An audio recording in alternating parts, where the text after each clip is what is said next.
a second. You have a contractor, you have a project, and you have a bank guarantee. Everything seems to be in place. But when a dispute arises, you suddenly realize that what you understood as the beneficiary was never actually defined in the guarantee the way you thought it was.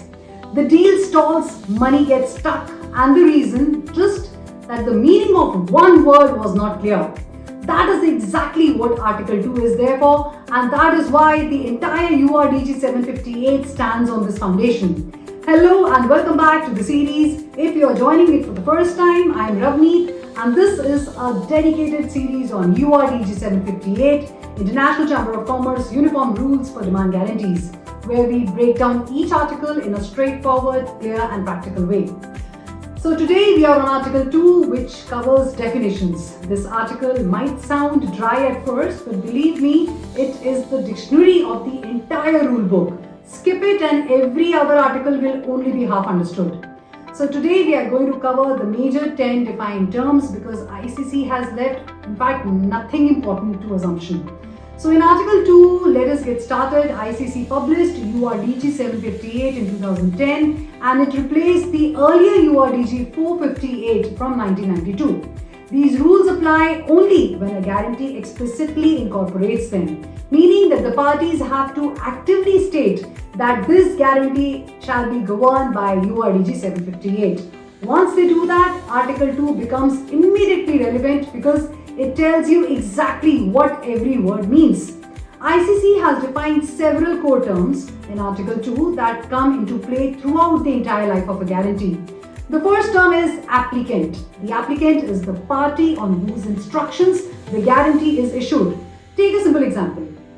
An Indian infrastructure company, let us call them Build Right Construction, is bidding for a road project in Saudi Arabia. The Saudi authority has asked for a guarantee, so Build Right approaches their bank, say Punjab National Bank, and requests them to issue a guarantee.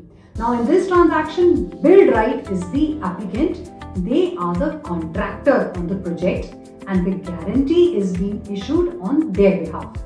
Now the second important term is beneficiary. This is the party in whose favor the guarantee is issued, meaning the party who will receive a payment if a demand is presented under the guarantee. In our example, the Saudi authority, the project owner is the beneficiary.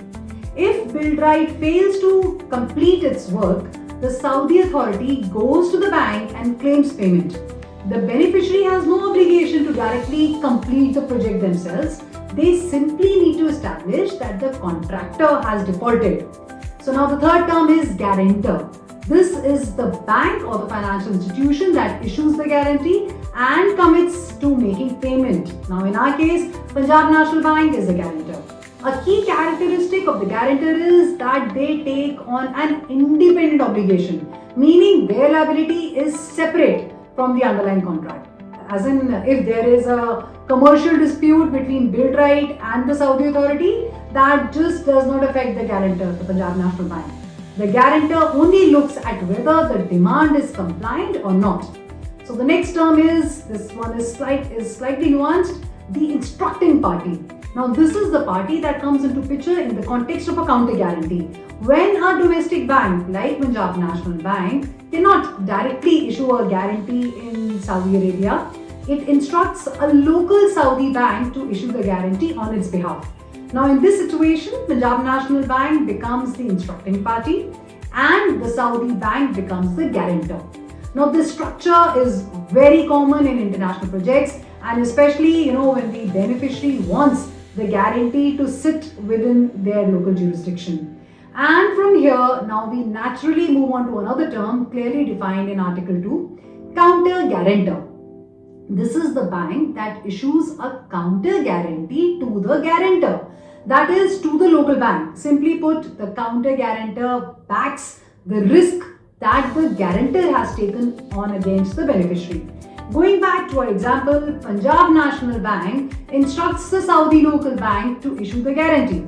Now, the Saudi bank does this only because Punjab National Bank gives them a counter guarantee, committing that if the Saudi bank has to pay, Punjab National Bank will reimburse them. Now, in this entire chain, Punjab National Bank is the counter guarantor.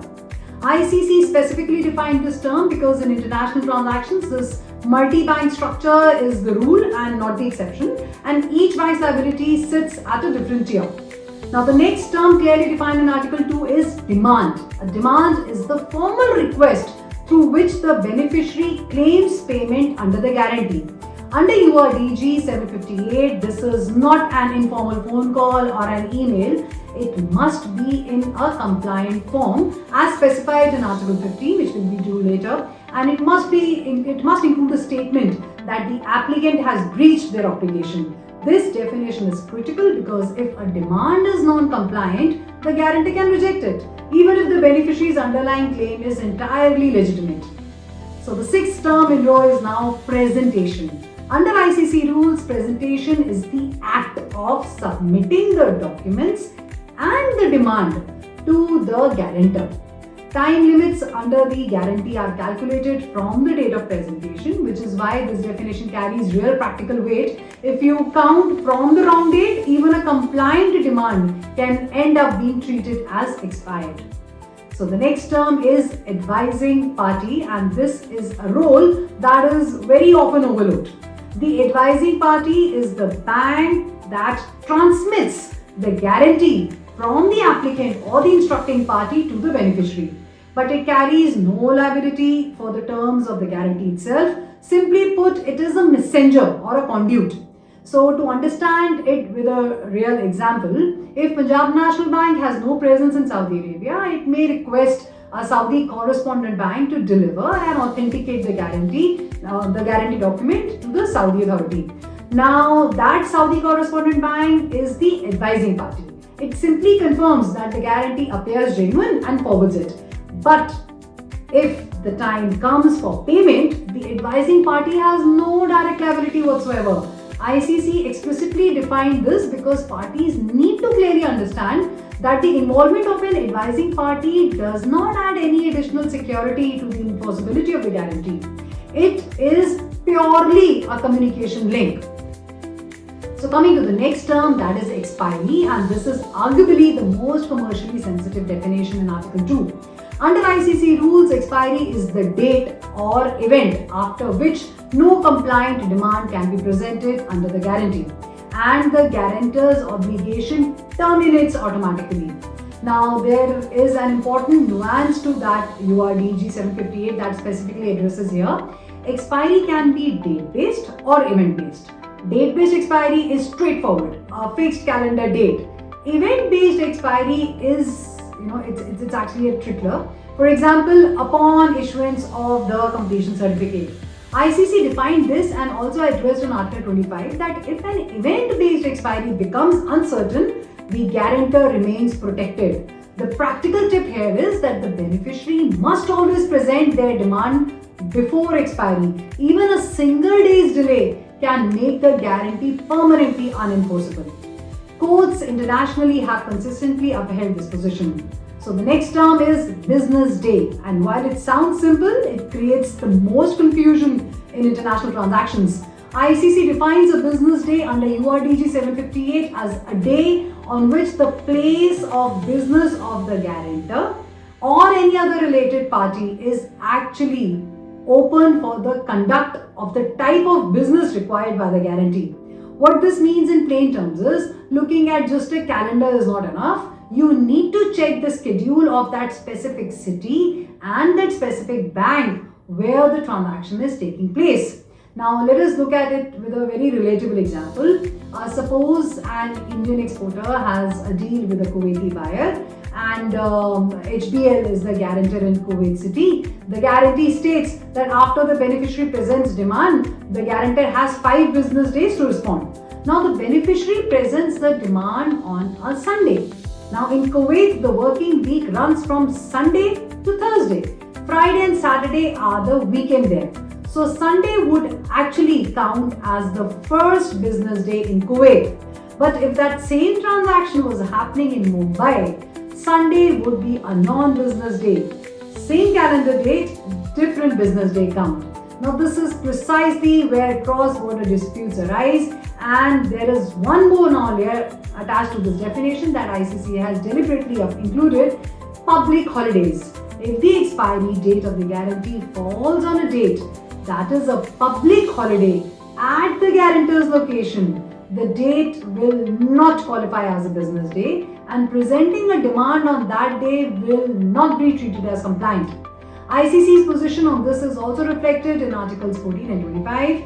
The practical takeaway is this: whenever you see a time-sensitive deadline in any guarantee, the very first thing you should do is to check the holiday calendar of the city where the guarantor operates. Relying only on your own country's calendar can turn into a very costly mistake. So, the main takeaway from this episode is Article 2 is not a glossary that you just read once and forget. It is a reference point that becomes relevant every single time you interpret any provision of URDG 758. Understanding these terms clearly means that you are actually understanding URDG 758 and you're not just reading it. So the next episode will be on Article 3, Interpretation, where ICC explains how these rules should be read when language is ambiguous or situations are novel. That is also a practical, important article, especially for the dispute resolution. So until then, if this video was helpful, please give it a like, subscribe, and do share it with the other colleagues in your trade and finance channel. And do like, comment, and share too, and subscribe to my YouTube channel of Deep Knowledge Bites, where my short bite gives you a powerful insight. Thank you.